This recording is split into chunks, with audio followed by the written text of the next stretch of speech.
Hi guys, मैं MD civil नज़ार। अगर आप हमारे यूट्यूब चैनल पर नए हैं तो सबसे पहले हमारे चैनल वेलकेम इंग्लिश क्लासेस को सब्सक्राइब करें। हाँ दोस्तों, वीडियो बनाने से पहले एक बात और कि सब्सक्राइब करने के बाद बगल में जो बेल आइकन बटन होगा उसको प्रेस करना ना भूलें, ताकि जो भी वीडियो आपके सामने अपडेट रखें उसका नोटिफिकेशन सबसे पहले आपको मिले। Okay, that's all, thank you so much. तो guys, now I am going to teach something English matter. While teaching if there are mistake, please sorry for that. Okay? तो आइए दोस्तों, आज का वीडियो हम स्टार्ट करते हैं। और एक ज़रूरी बात और कि कुछ लोग ऐसे होते हैं जो वीडियो को पूरा अंत तक नहीं देखते, लेकिन मेरा मानना ये है कि कोई भी वीडियो अगर आप तक पहुंचती है तो अगर आप उस वीडियो को अंत तक ना देखेंगे तो उसका परिणाम आप कभी नहीं पा सकते, है ना। तो आई रिक्वेस्ट एवरीबॉडी, आप हमारे वीडियो को अंत तक देखें। ओके, तो आइए मैं आपके सामने कुछ नए स्टेटमेंट्स रखता हूं। ओके, तो आइए आज का वीडियो प्रारंभ करते हैं। ओके,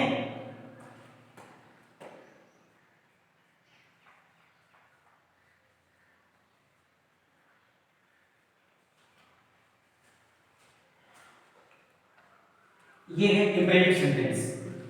आज का जो टॉपिक है मेरा वो इंपेरेटिव सेंटेंस है। Imperative sentence. It's very compulsory for us because imperative sentence is very important for speaking something. Right now we know that about English, speaking is going on very well in whole area. Firstly, we need matter of English grammar. Yes, तो मैंने topic रखा है imperative sentence। आइए जान लेते हैं ये imperative sentence के बारे में कि इंपेरेटिव सेंटेंस का मतलब क्या होता है। अगर इंपेरेटिव सेंटेंस का मतलब हम जानना चाहें तो इंपेरेटिव सेंटेंस को हिंदी में हम कहते हैं आज्ञा सूचक वाक्य। क्या? आज्ञा सूचक वाक्य। इंपेरेटिव सेंटेंस यानी कि आज्ञा सूचक वाक्य, आज्ञा सूचक वाक्य। अब ये तो इसका हिंदी हो गया, लेकिन दोस्तों हमें यह भी जानना है कि ये इंपेरेटिव सेंटेंस है क्या, इसकी पहचान क्या है। What is identification of imperative sentence, means what is definition of imperative sentence. तो आइए इसकी पहचान के बारे में पता लगाते हैं। तो पहचान क्या है, हम कैसे पहचानेंगे कि ये इंपेरेटिव सेंटेंस है, किस तरह से पहचानेंगे, आइए उसको हम पता लगाते हैं। तो दोस्तों देखिए, इस सेंटेंस में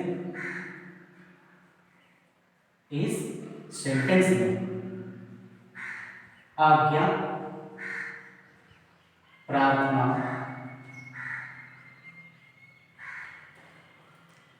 सलाह, सुझाव,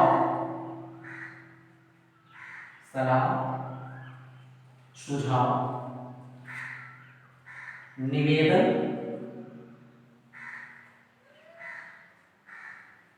आदि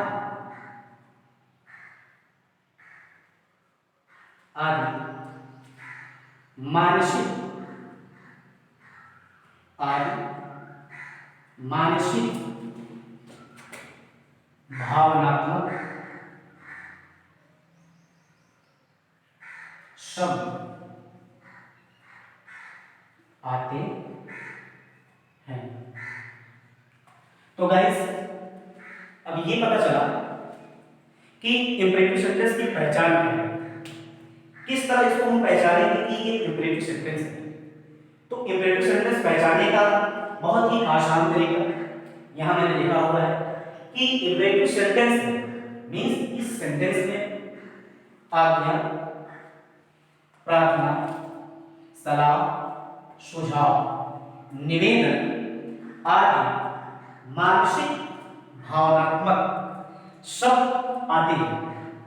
इस सेंटेंस में आज्ञा, प्रार्थना, सलाह, सुझाव निवेदन आदि जैसे मानसिक भावनात्मक शब्दों का चयन होता है किसमें, इंपरेटिव सेंटेंस में। ओके, और अगर भाव की बात की जाएगी तो हमारी और आपकी जो लाइफ है वो भाव के ही रूप में व्यक्त होता है, क्योंकि हम किसी भी व्यक्ति को समझते हैं, पहचानते हैं, जानते हैं, अपनी बात को दूसरे तक पहुंचाने के लिए या फिर दूसरे की बात को, दूसरे की भाषा को अपने तक समझने के लिए हमें भाव का नॉलेज होना बहुत जरूरी होता है। तो ये ऐसा ही सेंटेंस है जो भाव प्रकट करता है। भाव में कभी आज्ञा का भावनात्मक शब्द, कभी प्रार्थना का, तो कभी सलाह, कभी सुझाव, तो कभी निवेदन। तो इससे हमें एक दूसरे से पहचानने में या एक दूसरे को जानने में कोई कठिनाई नहीं होती। तो इसलिए हम सबसे पहले इंपरेटिव सेंटेंस का वीडियो आपके सामने लाएंगे। अगर वीडियो अच्छा लगे तो आप लाइक करिए, शेयर करिए और सब्सक्राइब करिए, और सब्सक्राइब करने के बाद बेल आइकन बटन को अवश्य प्रेस करें ताकि जो भी हमारा नया वीडियो हो उसका नोटिफिकेशन आप तक जल्द से जल्द पहुंचे। ओके, तो आइए इसके आगे हम पढ़ते हैं इंपरेटिव सेंटेंस बारे में। ये तो हमारा इंपरेटिव सेंटेंस हो गया, उसकी पहचान हो गई। तो इसमें देखिए कुछ स्टेटमेंट्स हैं जो कि इंपॉर्टेंट स्टेटमेंट्स है। मैं लिखता हूं सम इंपॉर्टेंट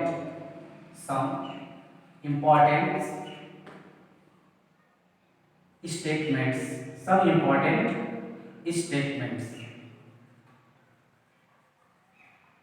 कुछ आवश्यक तथ्य या फिर कुछ आवश्यक कथन जो कि इस वाक्य में जानना बहुत जरूरी है। तो नंबर 1 हम ये जान लेते हैं कि इंपरेटिव सेंटेंस में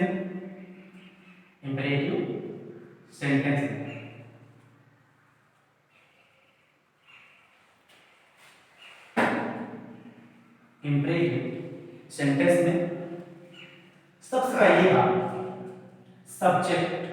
क्या? सब्जेक्ट।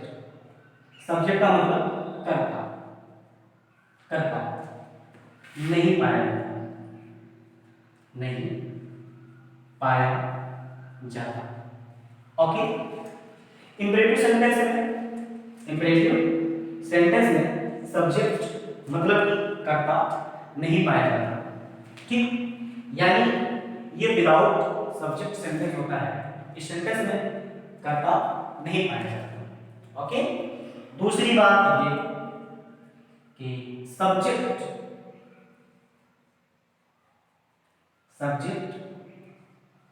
यू यानी कि सेकंड पर्सन, सब्जेक्ट यू छिपा रहता है,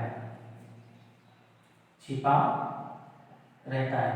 अब देखिए पहला स्टेटमेंट ये था कि इंपरेटिव सेंटेंस में सब्जेक्ट यानी कि कर्ता नहीं पाया जाता। श्योर आपको कर्ता दिखेगा ही नहीं। मैंने पहले बताया कि भावनात्मक शब्द आते हैं और भावनात्मक सेंटेंस भी है। तो देखिए भाव क्या प्रकट हो रहा है कि इस स्टेटमेंट में ये बताया गया कि इंपरेटिव सेंटेंस में सब्जेक्ट नहीं पाया जाता, और दूसरा स्टेटमेंट जस्ट उसके बाद मैंने ये भी बता दिया कि सब्जेक्ट यू छिपा रहता है, यू छिपा रहता है। क्यों? क्योंकि हम कोई भी बात अगर करते हैं, किसी के सामने अपनी बात को प्रस्तुति रखते हैं, तो उसमें हमें सामने वाला नजर आता है। ठीक, सामने वाले को ही बोला जाता है। कोई भी चीज बोलते हैं तो सामने वाले को बोला जाता है, उसका इसमें जिक्र नहीं होता, लेकिन वो छिपा रहता है। यू के रूप में ये मैं बता देता हूं। ठीक, अब तीसरी स्टेटमेंट ये आइए जान लेते हैं। It's important. हाँ, तीसरी स्टेटमेंट जो है आपका ये है कि इस सेंटेंस में verb, it's very important, verb. इंशाल्लाह आगे का वीडियो में मैं आपको अगला चैप्टर वर्ब के बारे में बताऊंगा, या फिर जो भी वीडियो होगी उसको मैं बताता रहूंगा। अब धीरे धीरे सब कुछ जानेंगे, लेकिन हमारे चैनल से आप जुड़े रहें। ओके, तो इस सेंटेंस में वर्ब का फर्स्ट फॉर्म, ठीक, वर्ब का फर्स्ट फॉर्म मींस कि क्रिया की पहली अवस्था, क्रिया की पहली अवस्था का प्रयोग होता है। स्टेटमेंट तीसरा ये बता रहा है कि इस सेंटेंस में वर्ब का फर्स्ट फॉर्म का प्रयोग होता है। ठीक, यानी वर्ब का जो भी और अवस्था होती है, सेकंड, थर्ड, फोर्थ, फिफ्थ, उन सब का प्रयोग इस वाक्य में कतई नहीं होता।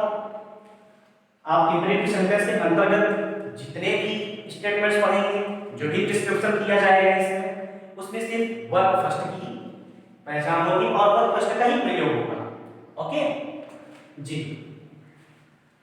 हाँ, एक बात और मैं इसमें लिखूं, नंबर चौथा स्टेटमेंट मेरा ये है कि देखिए इस सेंटेंस में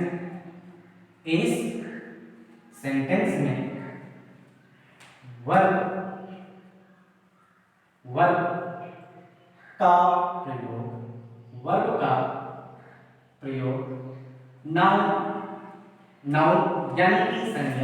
प्रयोग नाउन यानी कि संज्ञा, इस सेंटेंस में वर्ब का प्रयोग नाउन यानी कि संज्ञा से पहले होता है। इस सेंटेंस में वर्ब का प्रयोग नाउन यानी कि संज्ञा से पहले किया जाता है। ठीक, कोई भी आपका इंग्लिश वाक्य होगा, कोई भी इंग्लिश मैटर आपका होगा, तो उसमें वर्ब पहले होगा, नाउन बाद में होगा। ओके ठीक, ये रहा मेरा स्टेटमेंट।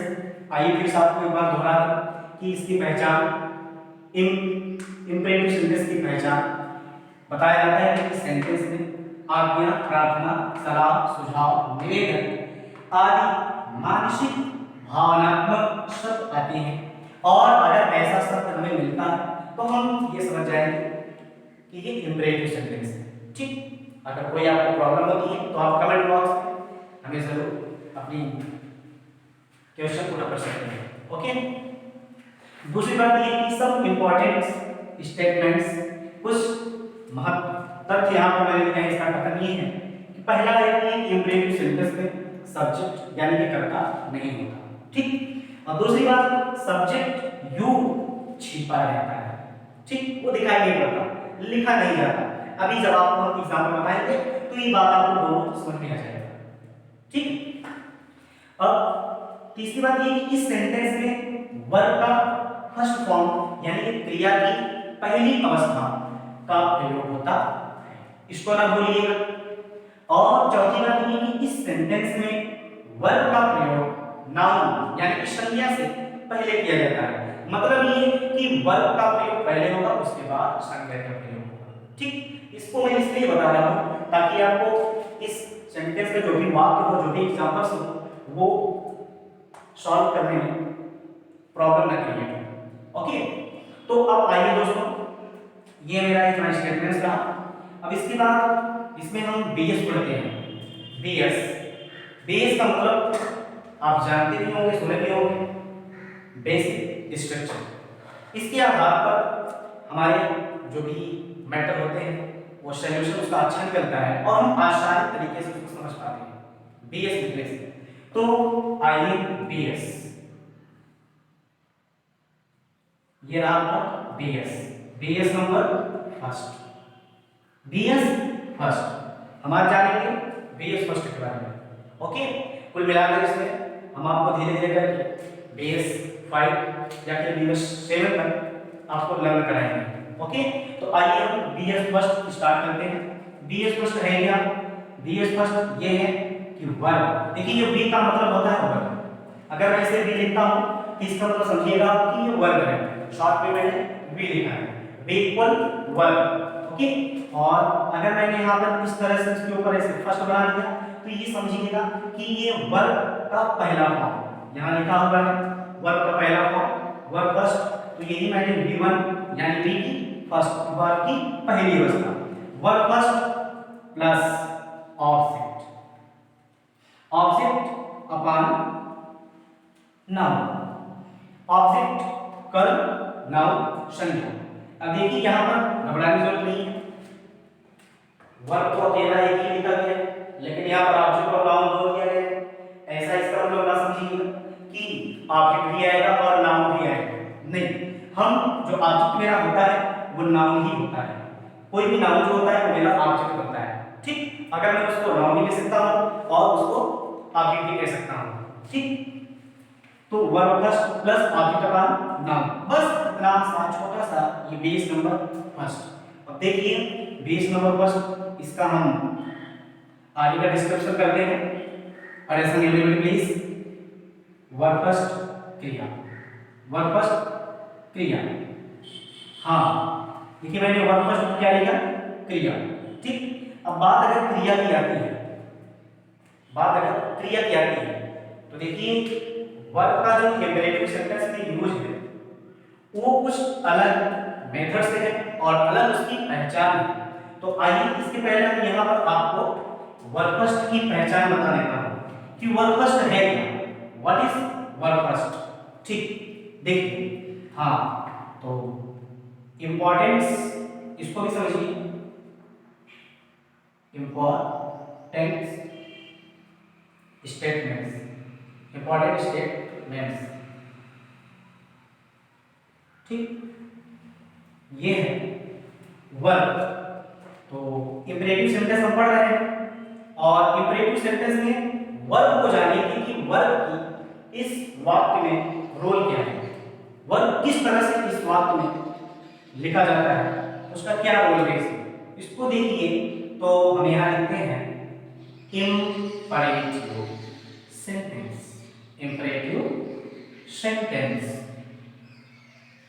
में, इंपेरेटिव सेंटेंस में, ओनली इंपेरेटिव सेंटेंस में। अभी मैं जो बताने जा रहा हूं वो किसी और चैप्टर की बात नहीं होगी, क्योंकि इसमें वर्ब का कुछ अलग सा मेथड है, उसको मैं बताने जा रहा हूं। शायद कि इसके पहले आप इस मेथड को ना जाने होंगे मे बी, लेकिन आज आपको हम एक नई चीज इसमें बताएंगे, नई दिशा की ओर लेकर चल रहे हैं। और आप देखिए इसको, इंपेरेटिव सेंटेंस में वर्ब फर्स्ट, इंपेरेटिव सेंटेंस में वर्ब फर्स्ट की पहचान, वर्ब फर्स्ट की पहचान। देख इंपेरेटिव सेंटेंस में वर्ब फर्स्ट की पहचान क्या है पता आपको? आइए हम बताते हैं कि इंपेरेटिव सेंटेंस में वर्ब फर्स्ट की पहचान क्या है। वैसे आपने वर्ब पढ़ा होगा, verb come, go, speak, take, write, do, anyway बहुत सारे वर्ब आप जानेंगे। और उसका जो हिंदी होता है अंत में ना आता है, जैसे कम मीन्स आना, गो मीन्स जाना, स्पीक मीन्स बोलना, टेल मीन्स बताना, टॉक मीन्स बात करना, राइट मीन्स लिखना, जंप मीन्स कूदना, डू मीन्स करना, बीट मीन्स पीटना। यानी अंत में ना ना ना ना ना ना आता है। तो ये वर्ब फर्स्ट में ना का आना वर्ब फर्स्ट की पहचान। लेकिन इंपेरेटिव में कुछ चेंज है। तो इंपेरेटिव सेंटेंस में वर्ब फर्स्ट की पहचान देखिए, इंपेरेटिव सेंटेंस में वर्ब फर्स्ट की पहचान क्या है हम बताते हैं आपको। इसमें तीन पहचान है। कितने? तीन। पहला ना, क्या है? ना, ये तो आप जानते होंगे, आना जाना, हंसना रोना, खाना बैठना, उठना, लिखना समझना, पढ़ाना पढ़ना, उठना लिखना, जो भी आप जानते होंगे इसको। ना का आना, ना आता है। लेकिन दूसरी पहचान इसकी इंपेरेटिव में ओ बताती है। क्या? ओ, यानी ना, दूसरा ओ और तीसरा ई है। तीसरा ई है, मतलब ना ओ ई है, ना ओ ई है। इंपेरेटिव में वर्ब फर्स्ट की तीन पहचान, पहला ना, दूसरा ओ और तीसरा ई है। कैसे? आइए पता लगाते हैं। वर्ब फर्स्ट की बात है, मैंने वर्ब फर्स्ट लिखा। Verb first come, come means आप जानते हैं, कम मीन्स होता है क्या? आना। यस, अगर कम मीन्स आना होता है तो जो ओ है और ये है इसको किस तरह लाएंगे, इसको किस तरह लाएंगे? कम मीन्स आना ही होता है। और अगर मैं लिखूं गो मीन्स जाना, गो मीन्स जाना होता है। स्पीक मीन्स बोलना होगा, टेल मीन्स बताना होगा। इसी तरह सारे वर्ब होंगे ना के रूप में, लेकिन सिर्फ ये बताया जाता है ये और ये का हो गया। इन तीनों की प्रयोग इंपरेटिव में होता है। और एक बात आपको और बता दें, हैरत वाली बात, कि जो वर्ब होता है वर्ब की एक तोड़ होती है। क्या होती है? तोड़। वर्ब में एक ज्वाइन होता है, उस ज्वाइन को हम हटाकर उसकी तोड़ को बनाकर हम वर्ब को स्प्लिट करते हैं, अलग अलग जगहों पर स्प्लिट करते हैं। इंपेरेटिव अलग स्प्लिट करेंगे, ओके। सेंटेंस के अकॉर्डिंग हर सेंटेंस में उसको अलग प्रयोग करेंगे। यूज में अगर कैन आ गया, कुड आ गया, शुड आ गया, वुड आ गया, उसके स्प्लिट अलग करेंगे। और टेंस में उसका स्प्लिट अलग करेंगे, वो आपको आगे बताएंगे। जाते रहिए और हमारे चैनल से आप जुड़े रहिए, तो काफ़ी जानकारी आपको हम पहुंचाने की कोशिश करेंगे और इंशाल्लाह पहुंचाएंगे। तो ना तो हो गया, लेकिन अगर इंपरेटिव में ना हो ये बताए तो कम मीन्स आना होता तो इसमें देखो ना जुटेगा, इसमें ओ जुटेगा और इसमें ये जोड़ दिए, तो इसका मतलब क्या लिखना कि कम मीन्स आना पहले से। तो इसका मतलब ये हो गया कम मीन्स आना पहले से और ना जुटा आना ना। ऐसा तो है, ऐसा तो आपने देखा नहीं, इट्स रॉन्ग। और दूसरी बात कि कम मीन्स हम जानते हैं कि आना हुआ प्लस आप ओ जोड़ दिए तो बराबर क्या हो गया? आना ओ।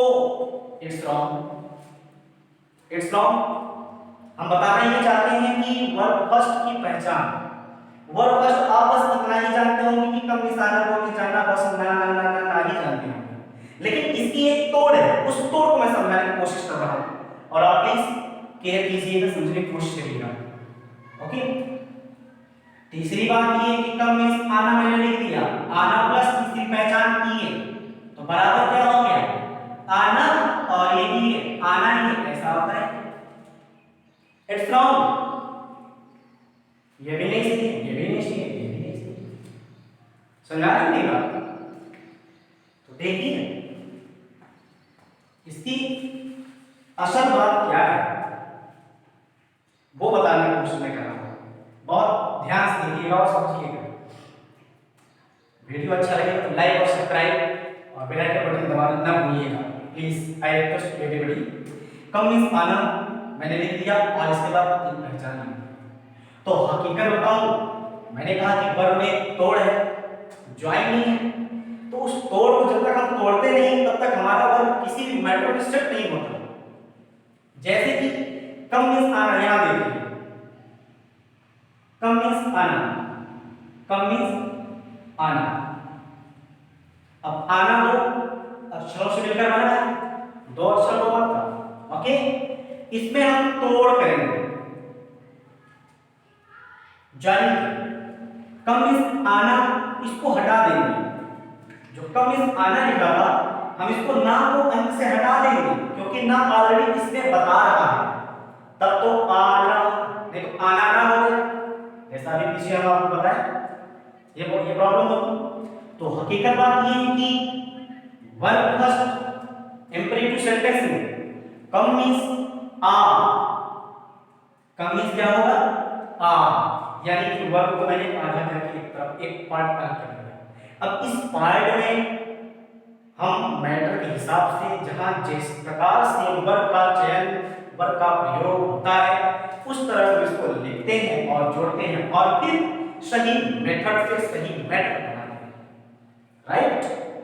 देख मैंने कहा कि कम मीन्स आ, और वीडियो देखने वाले बहुत लोग तो घबरा गए कि ये कम मीन्स आ कब से होने लगा?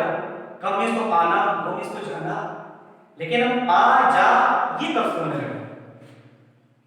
नहीं दोस्तों, घबराने की कोई जरूरत नहीं है। हम आपको एक नई दिशा में लेकर चलेंगे और नई चीज बताने की कोशिश करेंगे और नए नए मैटर आपको नए नए मेथड समझाने की कोशिश करेंगे।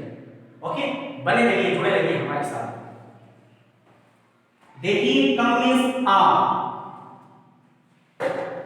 अगर कम मीन्स आ, वर्ब फर्स्ट गो मीन्स जाओ, क्योंकि जाना था तो मैंने जाना को अलग किया।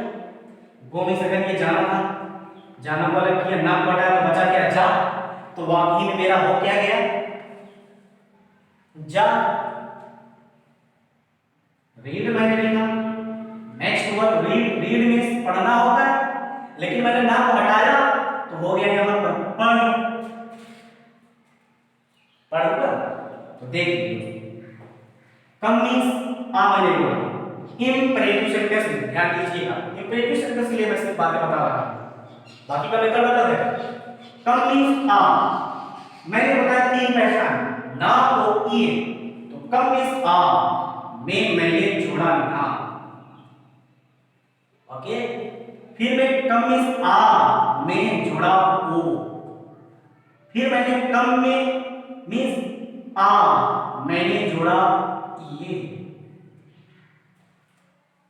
बस नहीं, कम मीन्स आ, ना जुड़ा तो हुआ आना, ओ जुड़ेगा तो हो जाएगा आओ, और ये जुड़ेगा तो हो जाएगा आ ये।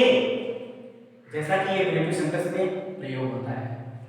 ना का ही प्रयोग नहीं होता, ओ का भी प्रयोग होता है। और रिस्पेक्टेड वर्ड, सम्मानजनक शब्द का प्रयोग करने के लिए हम ये का इस्तेमाल करते हैं। मतलब आइए,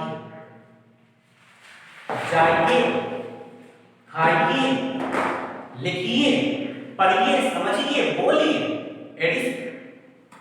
तो ये नहीं पहचान, इसका और डिस्क्रिप्शन करके समझाएं आपको। देखिए,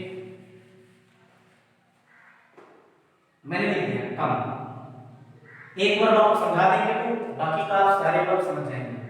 सारे वर्ड इसी मेथड से बनेंगे आप। यस, तो कम इसमें मैंने लिखा क्या था? आ में मैंने तीन को जोड़ा, आ में ना जोड़ा, आ में ओ जोड़ा और आ में ई जोड़ा। राइट, तो आना, आओ, आई किस प्रकार से? देखिए, आ प्लस ना बराबर आना, आ प्लस ना बराबर आना। दूसरी, आ प्लस ओ बराबर आ ओ। राइट, तीसरी बात, आ प्लस ई बराबर आ ई। हुआ ना? कक्षा के में हिंदी के चैप्टर में ये संविच्छेद आपको पढ़ाया गया होगा, सभी लोग पढ़ते होंगे। उस तरह से बात समझाने की कोशिश कर रहे हैं। बात समझ में आई? आ में ना जुटा तो आना, आ में ओ जुटा तो आओ, आ में ये जुटा तो आइए। आना, आओ, आइए। तो इसी प्रकार से जो दूसरा वर्ग होगा, मानो कि ये गो, तो गो में हुआ जा। जा में मैंने तीनों पहचान लिखा वर्ग का, तो ना, ओ, ये पहचान मेरा ना, ओ, ये बताया। अब मैंने इसको डिस्क्रिप्शन किया, तो जा प्लस ना, जा प्लस ओ, जा प्लस ये बराबर जा प्लस ना बराबर जाना।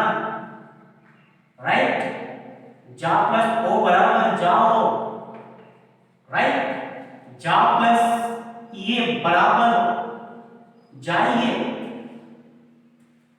What it's right. बात समझ में आ गई? ये रहा इंपरेटिव सेंटेंस में वर्ब की पहचान। तीन पहचान ना होगी, और इसके अलावा भी जो DS 4 में आपको कुछ चेंजिंग मिलेगी। ओके, तो उसमें घबराने की जरूरत नहीं है, उस दौर में हम आपको समझाएंगे अगले वीडियो तक। तो आइए हम देखते हैं, ये आपका वर्ब का पहचान इंपरेटिव की दुनिया में, यानी कि इंपरेटिव की दुनिया में मतलब इंपरेटिव सेंटेंस में वर्ब की पहचान। अब जितने भी वर्ब आप लिखेंगे सब इसी तरह होगा। मान लीजिए लिख दिया मैंने टीच, टीच मीन्स होता है पढ़ाना, लेकिन हम यहाँ पर लिखेंगे टीच मीन्स पढ़ा, ना लिख देंगे तो मेरा ओ और ये नहीं जुड़ पाएगा। सिर्फ एक पहचान बताएगा, सिर्फ ना का बताएगा, लेकिन ओ और ये का कहाँ बताएगा, नहीं बताएगा। तो हम इंपरेटिव सेंटेंस को किस प्रकार बोलेंगे? बस बोलेंगे यहाँ आना, वहां जाना, यहाँ खाना, रोटी पकाना, यहाँ आओ, वहां जाओ, रोटी खाओ, पानी पीजिए, अंग्रेजी बोलिए, या फिर ऐसे अंग्रेजी बोलना, समझना। रिस्पेक्टेड वर्ड के लिए हमें इस पहचान को जानना बहुत जरूरी होता है। अब टीच मींस पढ़, अब तीनों यहाँ पर ना मैंने जोड़ा, वो जोड़ा और ये जोड़ा, तो पढ़ प्लस ना बराबर पढ़ना, राइट। दूसरा पढ़ प्लस ओ की मात्रा ये हो जाएगा पढ़ो। तीसरी बात पढ़ प्लस ये बराबर पढ़िए, राइट। पढ़ना, पढ़ो, पढ़िए, जितने भी वर्ग होंगे इसी तरह से इंपरेटिव की दुनिया में हर किसी की पहचान होगी और इसी तरह से उसको जानेंगे। तो आइए अब हम डीएस फर्स्ट पर बात करते हैं। वर्ग आप जान ही गए कि वर्ग में इंपरेटिव सेंटेंस में वर्ग फर्स्ट की पहचान, तीन पहचान मैंने बताया, और देखिए वो पहचान आपके सामने आने वाला है। एग्जांपल देखकर आप और भी बेहतर तरीके से समझ जाएंगे। May be I will try इंशाल्लाह for making understand you whatever I want to make understand you. Definitely you pray to God for me. I can understand everything. Okay. So let's write this number first. What is this first number? This number first. मतलब verb first plus object upon noun. Verb first. अब देखिए verb first की पहचान imperative की दुनिया में मैंने बताया है। अब यहाँ पर verb first आ गया है। यस, वर्ब फर्स्ट मतलब क्रिया, क्या हो गया? क्रिया। अब क्रिया में क्या पहचान मैंने क्या बताया, पहचान को मैंने क्या बताया है, ये जरा देखिए। तो पहचान मैंने क्रिया में ये बताया है ना, क्रिया में मैंने बताया है ओ, क्रिया में मैंने बताया है ये, राइट। यही तो मैंने बताया वहां पे, और वर्ब फर्स्ट यहाँ पर आ गया है, और अगर यहाँ वर्ब फर्स्ट आ गया तो मैंने इसको इस तरह से लिख दिया, राइट। अब देखिए ऑब्जेक्ट को हम क्या कहते हैं? कर्म। क्या कहते हैं? कर्म। नाउन को क्या कहते हैं? संज्ञा, राइट। वर्ब फर्स्ट यानी क्रिया, वर्ब फर्स्ट क्रिया, क्रिया में क्या? नाम, ओ, ई। यस, ऑब्जेक्ट को हम कर्म कहते हैं, ऑब्जेक्ट क्या कहते हैं? कर्म, और नाउन मेरा संज्ञा। ये मेरा डीएस फर्स्ट का स्ट्रक्चर बन गया है। ओके डियर, देखिए अब इसको हम किस तरह इसका एक फिगर बना दिया आपके सामने, और आप ध्यान से देखिए और समझने की कोशिश करिए और समझ जाएंगे, क्योंकि बहुत ही आसान तरीके से मैं पढ़ा रहा हूँ, सारी चीजों को मैंने आसान कर रखा है, ठीक। तो वर्ब फर्स्ट सबसे पहले लिखा हुआ है वर्ब फर्स्ट। आप वर्ब फर्स्ट को जानते हैं, वर्ब फर्स्ट मतलब हो गया मान लीजिए कम, वर्ब फर्स्ट हो गया आपका गो, वर्ब फर्स्ट हो गया आपका स्पीक, वर्ब फर्स्ट हो गया आपका टेल, वर्ब फर्स्ट हो गया आपका राइट, वर्ब फर्स्ट आ गया आपका रीड, वर्ब फर्स्ट हो गया आपका टीच। ओके, ये वर्ब फर्स्ट होगा, ये वर्ब फर्स्ट हो गया। पहले वर्ब फर्स्ट लिखा तो मैंने पहले वर्ब फर्स्ट को लिख लिया। After that, object upon noun. Then I will have to write and learn or read. Object upon noun. मैंने यहाँ पर object upon noun किया। अब object और noun बात बराबर की, चाहे हम इसको object कह दें, चाहे हम इसको noun कह दें, it doesn't matter. All are equal. Okay? तो object मान लो मैंने लिखा कम के अकॉर्डिंग मैंने यहाँ लिख दिया here. हियर मींस होता है यहाँ, हियर मींस क्या होता है? यहाँ। दूसरा मैंने लिख दिया गो, तो इसको मैंने लिख दिया देयर। क्या लिख दिया? देयर। देयर मींस होता है वहां। मैंने लिखा स्पीक, स्पीक का ऑब्जेक्ट मैंने लिख दिया इंग्लिश। क्या लिखा? इंग्लिश। इंग्लिश का मतलब होता है अंग्रेजी। इंग्लिश मीन्स अंग्रेजी हो गया। मैंने यहाँ टेल वर्ब टेल है, टेल का ऑब्जेक्ट मैंने लिख दिया मानो की स्टोरी। इट आप अपने अकॉर्डिंग कुछ भी लिख सकते हैं, बस मेरे बताने का मेथड नहीं है। ठीक, स्टोरी का मतलब हो गया कहानी। क्या हो गया ये? कहानी। अब राइट, राइट आप कुछ भी लिखिए। राइट मैंने लिख दिया लेटर। क्या लिख दिया? लेटर मीन्स हो गया पत्र। लेटर मीन्स पत्र हो गया। ओके, मैंने लिख दिया रीड। रीड का ऑब्जेक्ट, रीड का ऑब्जेक्ट मैंने लिख दिया बुक। न्यूज़पेपर लिख सकते हैं, कुछ भी लिख सकते हैं, जो भी आप पढ़ना चाहें उसको लिख दो। As you wish. Read book. तीसरी बात टीच। अब देखो ये टीच यानी कोई टीच कर रहा है, पढ़ा रहा है। ठीक, अब क्या पढ़ाना चाहता है उसके ऊपर डिपेंड करता है। एक ऑब्जेक्ट आपको बनाना है किसी भी तरह से। ठीक, तो teach math, teach math. Okay, अब देखिए कम मीन्स, मैंने कम का जो पहचान बताया था, कम मीन्स आना, आओ, आइए। कम मीन्स आना, एक बता रहा हूं, देखिए कम मीन्स ये आना हुआ और आओ हुआ।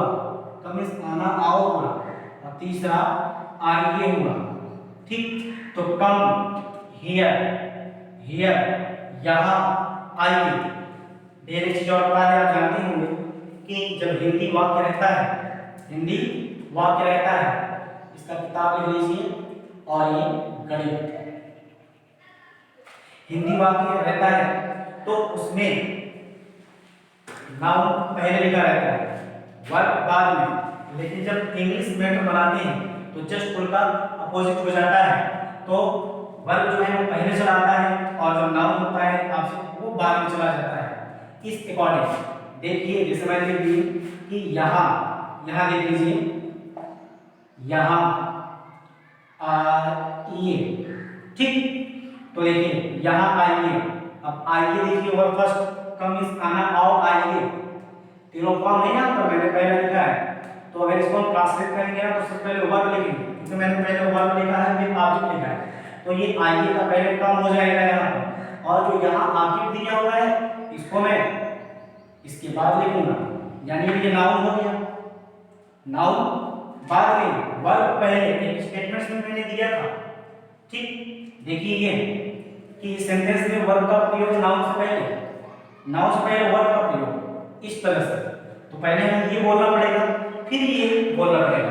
पहले नाउन, उसके बाद संज्ञा हिंदी में। लेकिन अगर आप इंग्लिश की बात करेंगे, इंग्लिश की क्लास लेंगे, इंग्लिश में बोलेंगे तो पहले वर्ब फर्स्ट बोला जाएगा, आफ्टर दैट नाउन और ऑब्जेक्ट बोला जाएगा। ओके, तो कम हियर, यहाँ आइए, यहाँ। तीन बार एक ही सेंटेंस है, तीन बार पाई जाती है। कितनी बार? तीन बार। तो आइए, ये तो आप जान चुके हैं, इसको हम ईएस करके यहाँ समझाने जा रहे हैं। देखिए आप, पहला लिखा हुआ है कम, कम, और उसका ऑप्शन मैंने लिखा है हियर। क्या लिखा है? हियर। पहला है कम हियर, कम हियर। अब देखिए इसका हिंदी जो है, पहले आप लिखा रहेगा हियर, यहाँ आना। पहला कम मीन्स आना, फिर दूसरा हम बोल सकते हैं यहाँ, दूसरा पहचान इसका ओ, तो यहाँ आओ, कम मीन्स आओ होगा। फिर तीसरी बात ये होगी यहाँ, और फिर ये तीसरी पहचान ई। ओके, तो यहाँ आइए। देखो एक सेंटेंस मैंने इंग्लिश में लिखा है कम हियर, कम हियर, यहाँ आना, यहाँ आओ, यहाँ तीन पहचान। ओके, तो देखिए आना, यहाँ आना, वहां जाना, इस तरह की बातें होती हैं, लेकिन ये रिस्ट्रिक्टेड वर्ड नहीं है।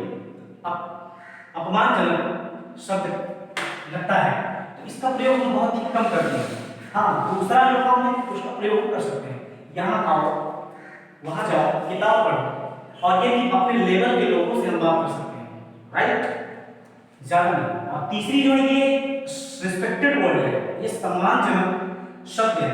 सम्मानजनक शब्द का प्रयोग हम करेंगे तो काफी अच्छा रहेगा, बड़े से भी छोटों से भी, लेवल की आदमी से। ओके दोस्तों, ये वीडियो आपको समझ में आ रहा है? आइए हम इसका डिस्क्रिप्शन कर देते हैं। पहले का मैंने कर दिया, आना आओ आइए, ठीक। अब यहाँ आना, यहाँ आओ, यहाँ आइए, आप अपने हिसाब से बना सकते हैं। दूसरा बोले वहां जाओ या फिर वहां जाइए, वहां जाए, ठीक। जो इस्तेमाल करना चाहे कर सकते हैं। स्पीक इंग्लिश, बेहतर ये है कि ये इस्तेमाल किया जाए, ये क्योंकि ये एक्सपेक्टेड वर्ड है, सम्मानजनक बातें कही जा रही है। तो स्पीक इंग्लिश, अंग्रेजी बोलिए। टेल स्टोरी, कहानी बताइए। राइट लेटर, पत्र लिखिए। रीड बुक, किताब पढ़िए। टीच मैथ, गणित पढ़ाइए। ये रहा मेरा बीएस नंबर फर्स्ट, ठीक। ये बीएस नंबर फर्स्ट था। अब इसका जो सेकंड बीएस आपको हम अगले वीडियो में समझाएंगे, और अगले वीडियो को जानने के लिए और पढ़ने के लिए, देखने के लिए बहुत बहुत शुक्रिया, एहसान होगा। लेकिन उसके लिए दोस्त एक बात और कहना चाहते हैं कि जब तक आप हमारे चैनल को सब्सक्राइब नहीं करेंगे और बेल आइकन बटन को प्रेस नहीं करेंगे, तो मेरा अगले वीडियो का जो अपडेटिंग नोटिफिकेशन होगा वो आप तक नहीं पहुंच पाएगा। तो please I request to everybody, please subscribe my channel Welcare English Classes by English Language and press to bell icon button beside the video. After that, you can watch every video with me. Okay, that's all. Thank you. अगले video तक धन्यवाद।